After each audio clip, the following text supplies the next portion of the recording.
I suppose I should, address the elephant in the room, which is, what am I doing here?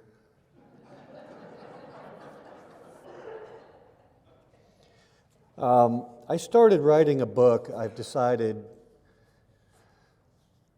about the time I was 11 years old. And the title of that book was going to be not Preaching to the Choir, but Preaching from the Choir.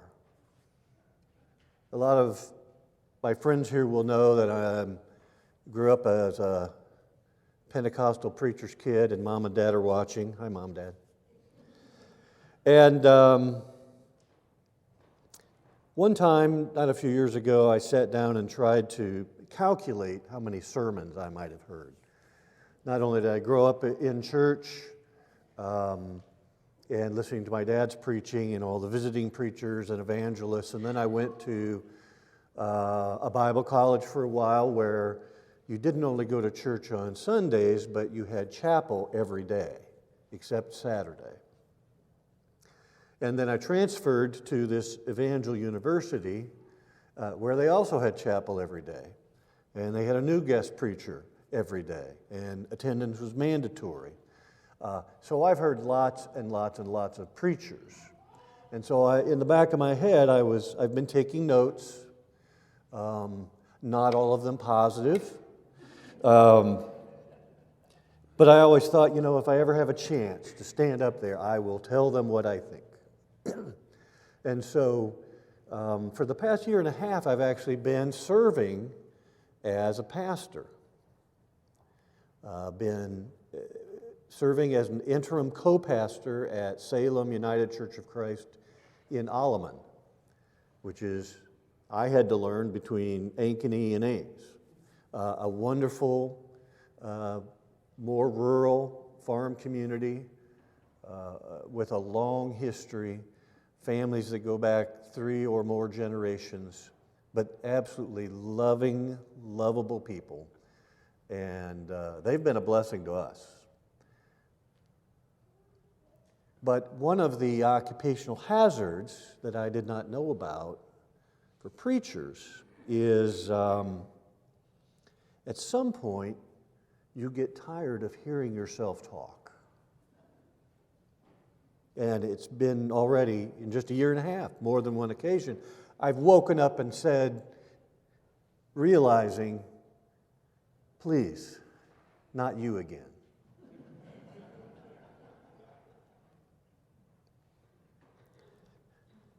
But the thing that we're talking about today is blessing. This mission that God gave Abraham and Sarah, this charge, it was a kind of a new deal. I will bless you, and you will be a blessing. And so the first thing I wanted to let you, my church family, know that whatever we do at Salem, United Church of Christ in Alleman, Iowa, whatever blessing we can be there is because that I was blessed here. And we continue to be blessed here. This place literally saved my life.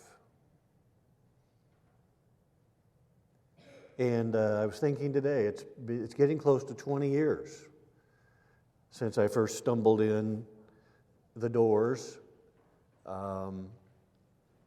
kind of broken down by life. Single dad, a lot of things not going well. But I got adopted here very quickly. And in that time, I made some of the best friends I've ever had in my life. And I've had people love me, love my kids, love my family. As Lynn said, I met my partner here, and I do love her. It just literally, it changed my life, and it continues to change my life.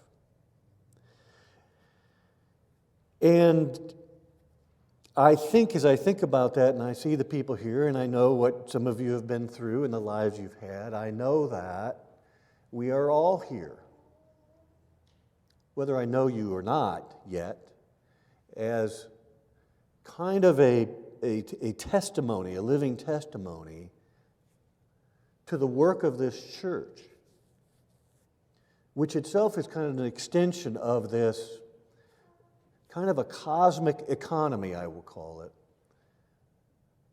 that is represented by our text today. This deal that God put in place with Abraham and Sarah.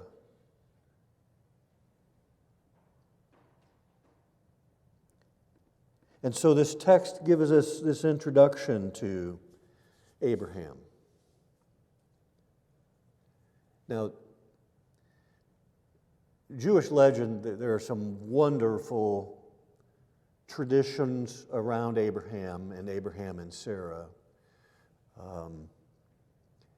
And one of those traditions tells us that Abraham grew up in a family of idol worshipers. His people were sun worshipers, moon worshipers, water worshipers, fire worshipers. And his dad was actually in the idol business, had an idol shop. And one of the great stories about Abraham, you won't find this in Genesis, but again, Jewish tradition that is built up around this very important character, was that when Abram, he wasn't Abraham yet, he was Abram, and his dad needed to be out of the store for some reason. So he left young Abram in charge. Now, Abram had already gotten sideways with the tradition that he grew up in, which was idol worship. He didn't see it. He didn't get it. He was looking for something else. You might call Abraham one of the first great seekers. Didn't have the answer, but he was looking. But he had a real problem with this idol business. And he would tell people who came in looking for a new idol. One old guy wanders into the store and says, "I'm looking for a new idol." And Abram says to him, "How old a fella are you?" And the guy says, "Well, I'm between 50 and 60. And he says, does it make sense to you at your age to come in here and get something that you can worship that was made by a man just a couple of days ago?" And another woman then wanders into the shop in this story, and she's got some very fine flour she wants to give as an offering to the idols. And for some reason, Abram decides, "I'll show her." So he picks up a stick and he proceeds to just wreck the place and crushes every idol in the store except the biggest one. And then he takes that stick and puts it in the hand of that idol. And then his dad comes home and he sees the wreckage and he hears about all the business he's lost because Abram busted up all the idols. And he goes to Abram, "What the heck? What happened?" And Abram tells him, "Well, this woman came in with a bunch of flowers. They were going to sacrifice to the idols. And the idols started arguing about who should get the flower. And the big guy won." Well, Dad wasn't buying it. He knew he was mocking him.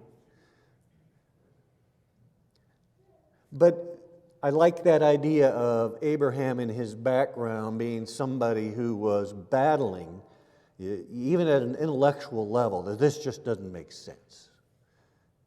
That life is about this. That these made-up things, or things floating in the sky, or the wind should be what we direct our worship to.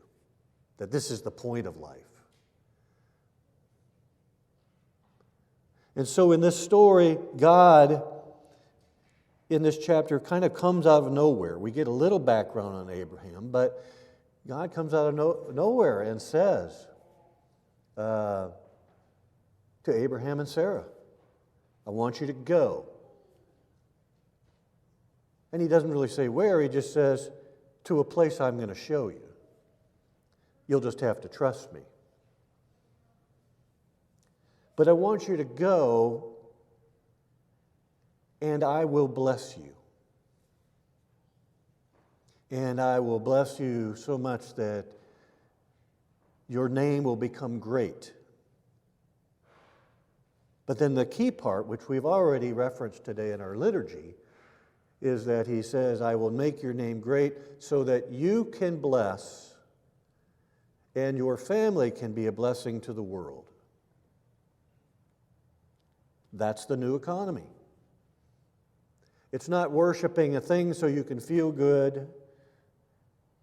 It's not about sacrificing to things to make sure you're in alignment with the gods, whichever one seems to be the strongest that day.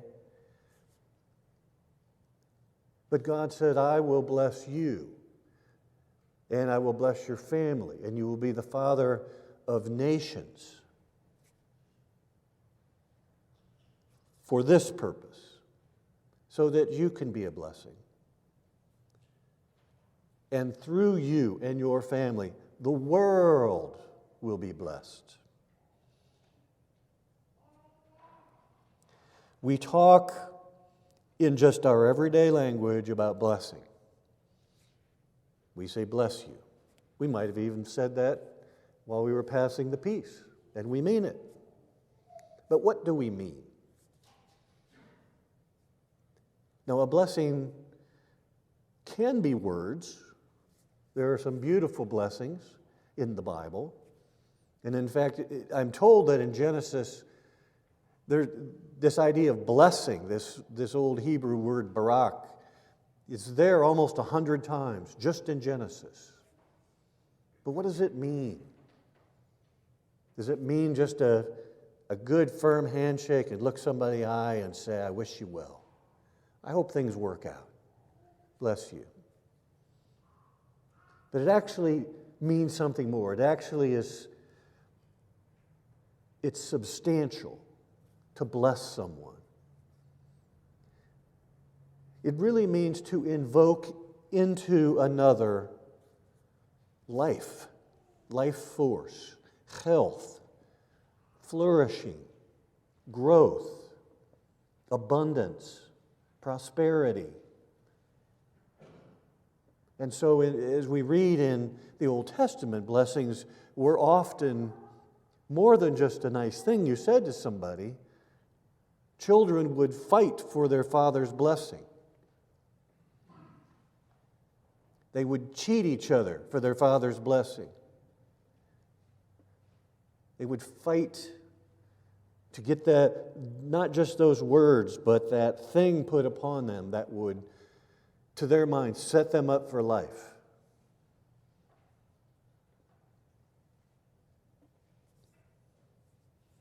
To bless another is to give of the life that you have been given. Now, I start with the assumption that we all here are blessed. We're blessed. We live with great blessing. In terms of family, in terms of health, in terms of prosperity. These are gifts of God. That's our orientation. But there's this idea in this God economy that the blessing is not to be hoarded. Can't be. It's bad for you. There's another section of Jewish mysticism, Kabbalah, that speaks of this idea. And in Kabbalah, they teach that there are two different kinds of containers. There are containers that can take in the blessings and the gifts of the universe, the gifts of God. but those containers have a bottom to them. And the blessing just gets stored up and stored up. But the container cannot contain it, and it is ultimately destroyed. But the other type of container does not have a bottom. And it is full of blessing. But the blessing flows through. It's not a box, it's not a can, it's not a pail, it's a pipe. It's a conduit. And then this economy that God is introducing to Abraham and Sarah, it is about being part of the flow. This is where things flow.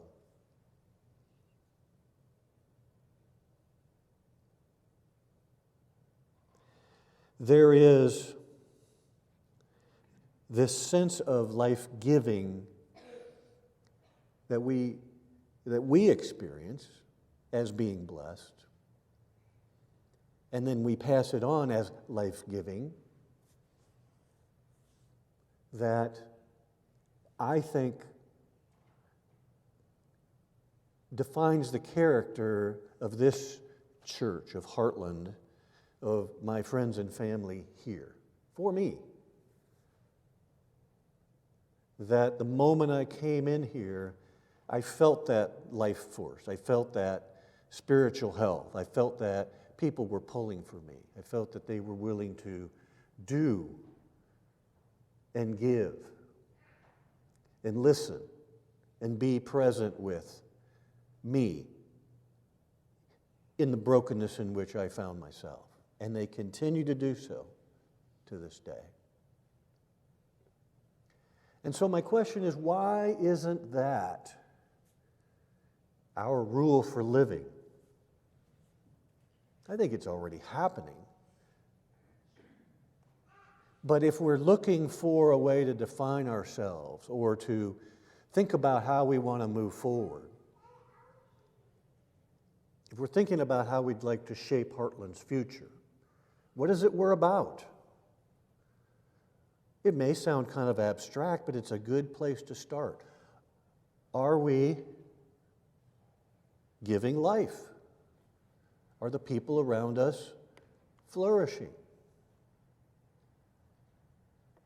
Do people get healthy here?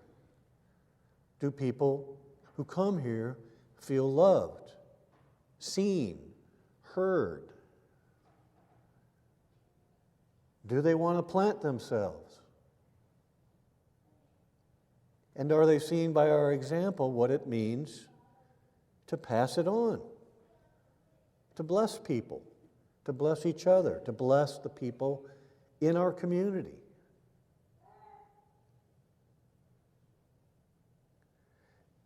In several Native American traditions, there is a decision-making process. And where any big decision that needed to be made in the community, for instance, whether our tribe will attack another tribe, or this dispute or that dispute with other peoples, or even internally, that decision had to go through a group of people called the Council of Grandmothers, an extremely powerful group of people who had the veto, who had the power to say yay or nay. And everybody respected that.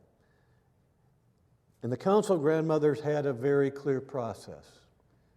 And when they looked at any question of this kind of import to the community, to the tribe, will we attack? Will we do this? Will we take this step? Their question was always this one: is it life-giving? Is it life-giving? Is it going to bless? There's no cost-benefit analysis there. There's no sense of, well, my rights, I've been offended. No retribution there. It's simple. Are we expressing life outward? I think that's a good, basic, economic idea. I'm so thankful that I found Heartland, because you, my family, spoke life into me and my family. So much so that I feel like through whatever gifts I've been given, I can do that same thing. I'm certainly in no better position than Abraham and Sarah. You'll recall that they got quite old, and right from the beginning we know Sarah can't have kids, and yet God comes to them in their brokenness, in what appears to be a pretty sorry resume for giving birth to the greatest nations in the world, and says, "Of you I will make a great nation." So that we know that even in our brokenness, even in our reputational inadequacies, God can work through that. God can bless that. And our job is one of obedience. Go bless. Go give life. Be a blessing. Thanks be to God. Amen.